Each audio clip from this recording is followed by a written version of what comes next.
munaasabada xiriirka kula kala wareegayeen gudoomiyihii hore ee maxkamadda gobolka Sanaag iyo waliba gudoomiyaha cusub ee dhawaan loo soo magacaabay iyo sidoo kale gudoomiyaha degmada ee maxkamadda gobolka Sanaag iyo gudoomiyaha cusub ee loo soo magacaabay maxkamadda gobolka Sanaag ayaa ka qabsoontay hoolka maxkamadda ee gobolka Sanaag waxaana munaasabada xiriirka kula kala wareegayeen mas'uuliyiintani goobjoog ah barasaabka xigeenka gobolka Sanaag Ismaaciil Cabdi Xasan gudoomiyaha maxkamadda rafcaanka ee gobolka Sanaag taliyayaasha ciidamada booliiska asluubta militariga waxaana ugu halkaasi ka hadlay mas'uuliyiinta xiriirka la kala wareegayay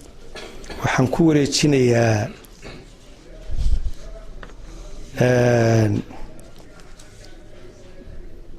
waxa weeyaan xilkii iyo maamulkii maxay ahayd maxkamadda gobolka gudoomiyaha cusub jaamac wiil kuwaas oo kala ah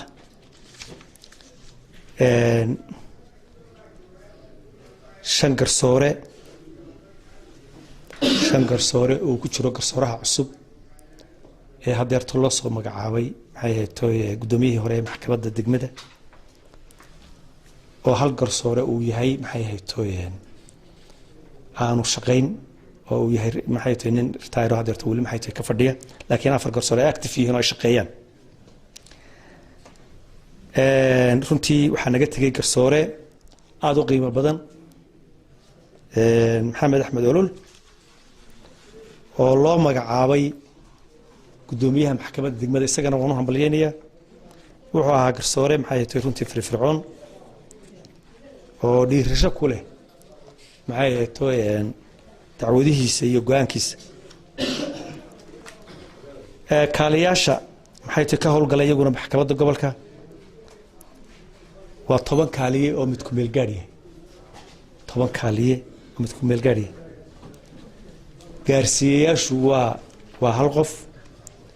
nadiifisooyinkuna waa 3 agabka maxkamadduna waxa weeyaan halkan uu ku qoran yahay qofka xilka doona ee isagu orda ee ilaa hal magacaabo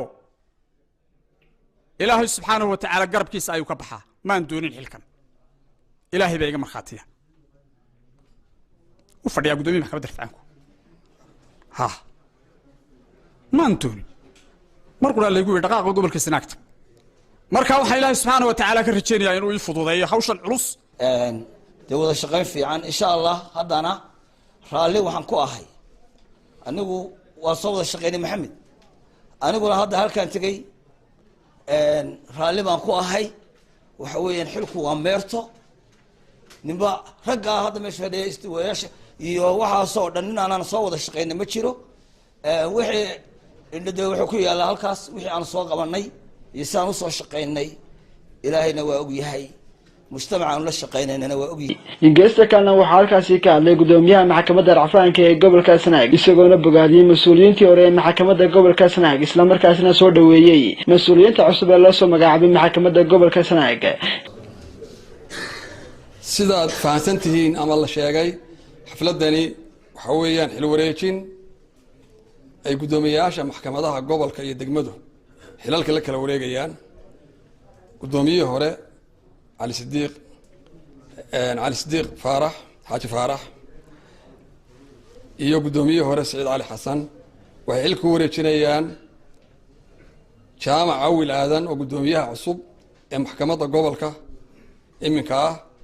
iyo Maxamed Axmed Olol oo gudoomiyaha maxkamadda degmada loo soo magacaabay labada garsoorena waxa loo kala bedelay midna labadoodu way daliceen midna waxa laga dhigay garsoore maxkamadda gobolka Sanaaga Saciid Ali Xasan baa laga dhigay marka jaranjaradii ka dalici lahaa way geesta kalena waxa halkaasi ka hadlay barasaabka xigeenka gobolka Sanaag taliyaha ciidanka booliiska ee gobolka Sanaag taliyaha ciidamada asluubta ee gobolka Sanaag iyo waliba mas'uuliyiin kala duwan waxayna ay soo dhaweeyeen mas'uuliyiinta cusub ee loo soo magacaabay maxkamadda gobolka Sanaag waa sunne maalin bana dacid baa gacanta waa qorisu dhiiba maalin bada mid baa gacanta loogu dhiibaya cid kasta oo marka xil loo dhiibaa xilkeeda wax looga baahan yahay inay u gudato si xalaal ah ee ay soo waaran gareeyaan xabsiga ay ku soo ridaan dadka u hayabaan sidaa darteed si aanay dadka kale isugu warhayn ayaan isugu warhaynaa ciidankan xukuumadda cidda ugu wada shaqaynta badan garsoorka bal aad iyo aad baan u soo dhameeyaa wada shaqayn wanaagsan tani waa xaflada wixii dambena kulan insha allahu tacaala baynu ku qaadanaynaa aad iyo aad baan runaantii usoo dhaweynayaa gudoomiyaasha labada gudoomiye ee haddeer xilka qabtay halka noogu yimi gobolka soo biiray aad baan usoo dhaweynayaa runaantii aadna waxaan ugu kalsoonahay inay shaqadooda gudanayaan waana la shaqaynaynaa intii awooddeeda Adnan Cabdirashiid Cali telefishinka caalamiga ee Horyal TV Ceeri Gaabo